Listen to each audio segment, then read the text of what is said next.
So I'm going to go through what I've seen going on in the industry and then give you some projections of what I think is going to be happening. First, so I'll go through a little bit on me. Then I'm going to go through the consumer side, the industry side, what I see changing as far as who the client is today, you guys, and the new investors and whatnot. And then my personal observations of what I think is going to be happening over the next 5 years. So, unlike some of you guys, I was born in the business. My dad started washing cars in 1949, and I personally started in 1981 as an owner-operator.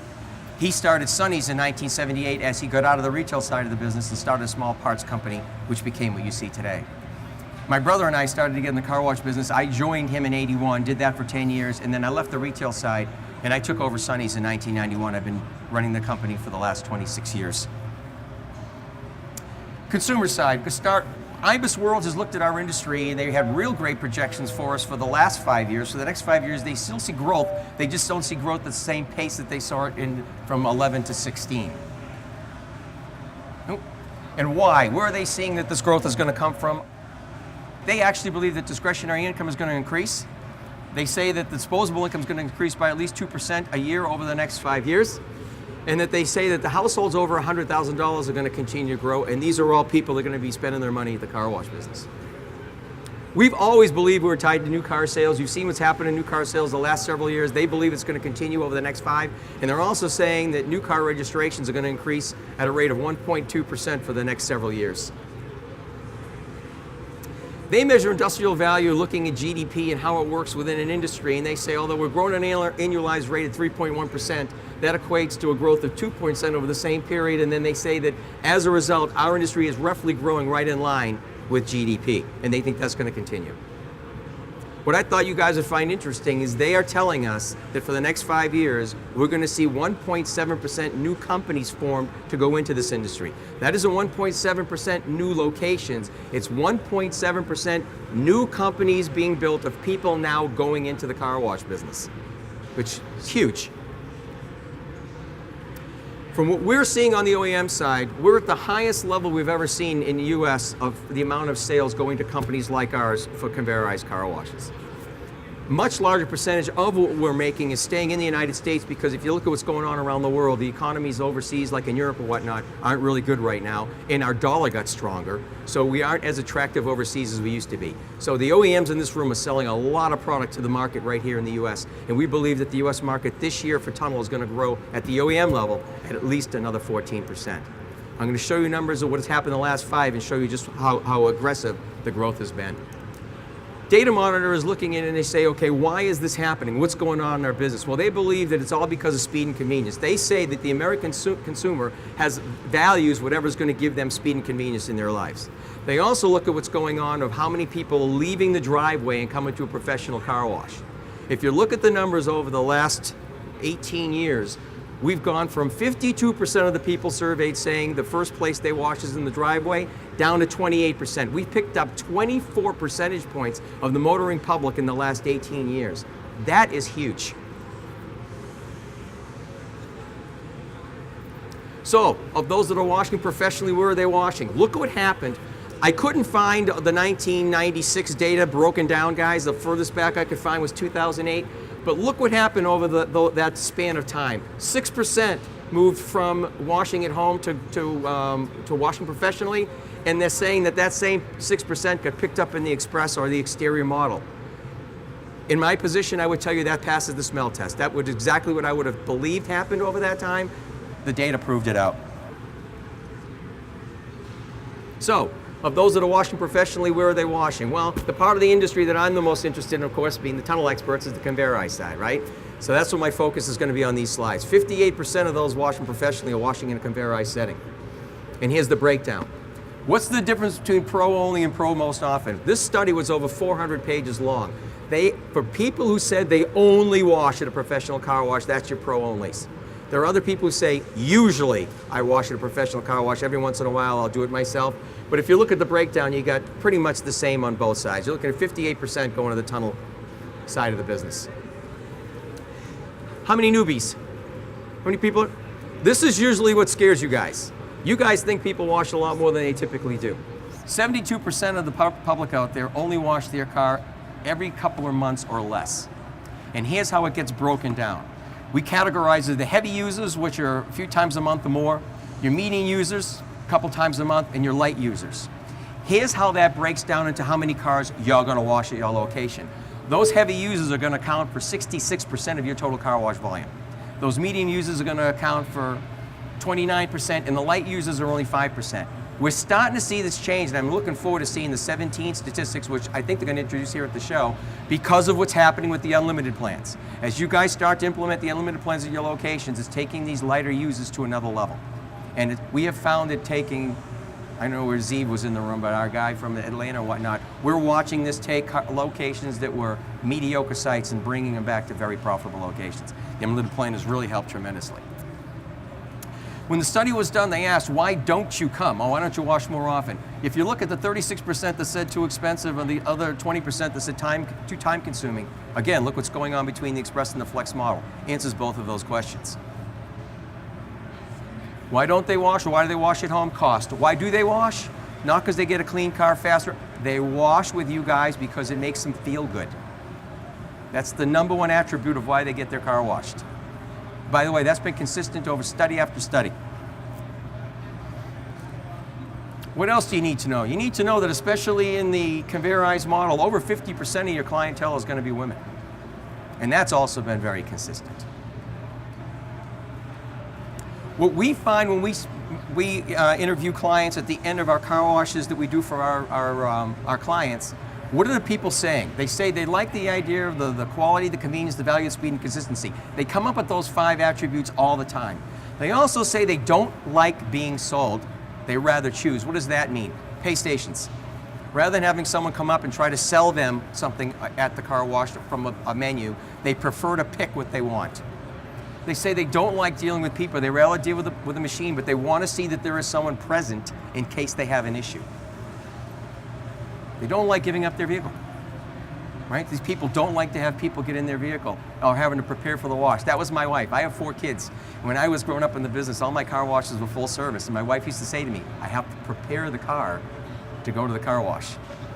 Whereas now with the Express model, of course, you can keep everything the way it is in the car. They prefer self-vacuuming. This reminds me of my dad. When we would go to like Burger King, you know, now they give you the cup and you can do your own drink. He loved that because whenever they did the drink for him, they always put in too much ice for him, right? They're cheating me. If I do it myself, I can put, same thing, no one vacuums a car like they do. So people look at me and go like, you know, in New Jersey, I had a guy who was thinking of going in the business up there, and of course, up there was no self-service gas, right? You still have to, people have attendants, so they're wondering, will people get out of their car and vacuum their own car? Trust me, no one vacuums a car the way you vacuum your own car. So I believe there will. It's very price sensitive, and this is the one that always is amusing because they never tell you that. But then as you question them more and ask that client, why do you keep going to that car wash? Then they start to tell you about the unlimited plan and how it drove down what it was costing them, or the fact that at the Express wash, the base wash was much less than what he was paying for his $28 or whatever dollars at a full serve. So the more you question them, but it's not the first thing they tell you. And now we're seeing it's going back to an impulse buy versus the car wash investment. What does that mean? In my full serves, we averaged about $27 a car. At $27 a car, people listen to the weatherman. And they're wondering, do I want to go to the car wash today when he said 50% chance of rain? With an unlimited plan, you don't care about the weather. You're just pulling in. And when you see these base prices anywhere from $3 to $7, it's back to an impulse buy. So that's where the growth from the consumer side is coming from, right? Those are the things that are driving the business. What about on the industry side? What's going on? I showed you that I believe that we're going to see at least 14% growth in our industry as far as the equipment being sold on the tunnel side this year. Look what's happened the last 4 years. It's unprecedented. You know, I've been doing this 36 years. I've never seen this kind of growth consistently like this.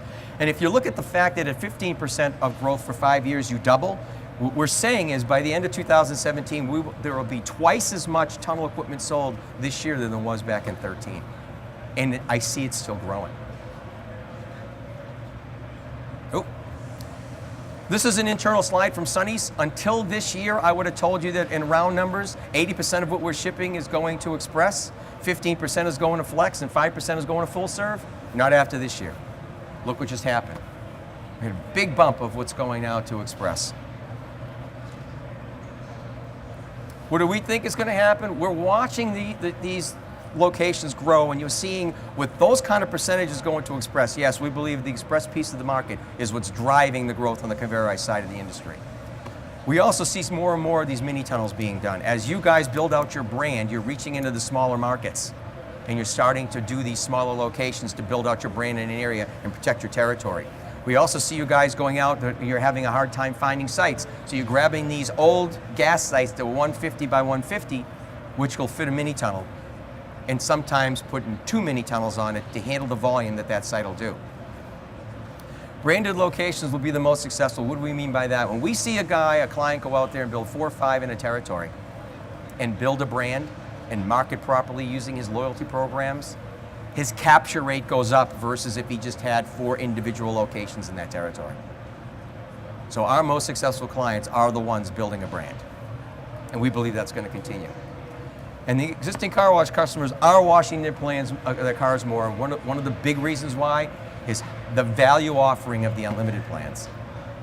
Goes back to what we saw in the studies, right? Price, speed, and convenience. Same thing with the branded piece. When you build multiple locations, you can offer an unlimited plan across multiple locations. There's the price, speed, and convenience for that client. What about you guys?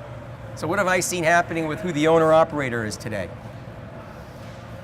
When I grew up in the business, right, the typical client that had these car washes was like my dad. Had 1, maybe 2 locations, real hands-on operator. This guy knew everything there was to know about running a car wash. Didn't really need us to have distribution because he was going to decide what he wanted to do and how he wanted to do it. He understood even the differences in the chemistry between this drying agent and that drying agent, really got down to the nuts and bolts of what he was doing in his car wash. About 15 years ago, we saw a big switch. You know, we heard about all this roll-up stuff, and the Wall Street Journal started to do some stuff on our industry, and all of a sudden money started coming in, right? And people who had been successful somewhere else started to look at our industry, and it was a different mindset. And these guys really wanted to build 3 to 7 locations. Building one, they had no desire really to build just one. They wanted to build a little brand in an area, and they wanted to take it to the next level. The other thing that happened was all my friends, second generation, was coming along, and they were taking their dad's locations to the next level, right? They started really building out the car wash business. So the landscape started to change. But you ended up then with really 2 main groups. You had your family-owned and operated sites with these professional car wash guys, very territorial mindset. And there were a lot of gentlemen's agreements. Russell, I never come to your territory, you'd never come to mine. It was not in writing, you just wouldn't do it. Today, all bets are off. As these new people are coming into the industry, they're blowing and going. They're not only going to build 5, they're going to build 5 this year. These guys are looking to add to their locations, it's maybe 1 a year. Well, they better hurry up, because if this guy comes into his territory and sees that there's a need in that territory, he's going to get locked out. So the guy who's been there for 20 years is looking over his shoulder. It's changing. You guys just go where the opportunity is and make it happen. From that, what did we see happen? You made them raise the bar. You know, when I was a kid, no one wanted to be in the car wash business. You never said you were in the car wash. You certainly didn't want to be a manager at a car wash. You guys have made it much more professional, much more retail, and a real industry. So in that sense, and look at the car washes today. Customer experience, retail values, right? It's very different than the way we ran them, which was, please get in your car and leave, mister, we got another one right behind you. I mean, that was the customer experience. We're busy, move. It was very different than what we're seeing today. And I believe because of the focus on the price, speed, and convenience, the next 5 years is a gimme.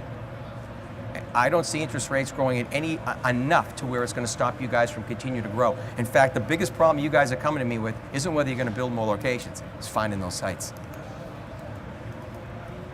So, remember, over 50% of your clientele is women. Are you building something that's going to be attractive and comfortable for them, right? Clean, safe environment, well lit. The interaction is a professional. Remember, they rather choose, but when you do have interaction, have you trained your people? Retail look and feel, more and more. This is what the industry looks like today versus that dark, dirty dungeon hole when I was growing up. The building appearance, the signage, the staff in uniform, and for crying out loud, teach them how to smile. And all they're gonna do is this, how hard is that? At least make sure they're smiling. You're laughing because you know it's true, yes. Just make them smile. I watch them on the cameras in my own place. They say, for crying out loud, call the kid up and tell him to smile. Branding. The local brands make a difference. Your brand counts. Your brand matters. Doesn't have to be a national brand, it's your brand. And as long as you do it right in your area, you will capture more than what the regular performance study would show. Adds to the convenience, the unlimited plans keep them coming back, and it also speaks to the speed and convenience side. But before you start with any of that stuff, how about you don't forget rule one? Clean, dry, and shiny. There are a lot of people on the floor today that have car washes that are looking at what we're doing next. When the truth of the matter is they should go back home and make sure the stuff we just talked about is getting done, that they're putting out a clean, dry, shiny car. No reason to add the lava experience if you're putting out a crap car. Jack Trout's I read a lot of marketing books, and this is a piece I stole from Jack. Superior performance in this competitive world is all about mastering the business basics. How about you make sure you're putting out a clean, dry, shiny car before you do any of the rest?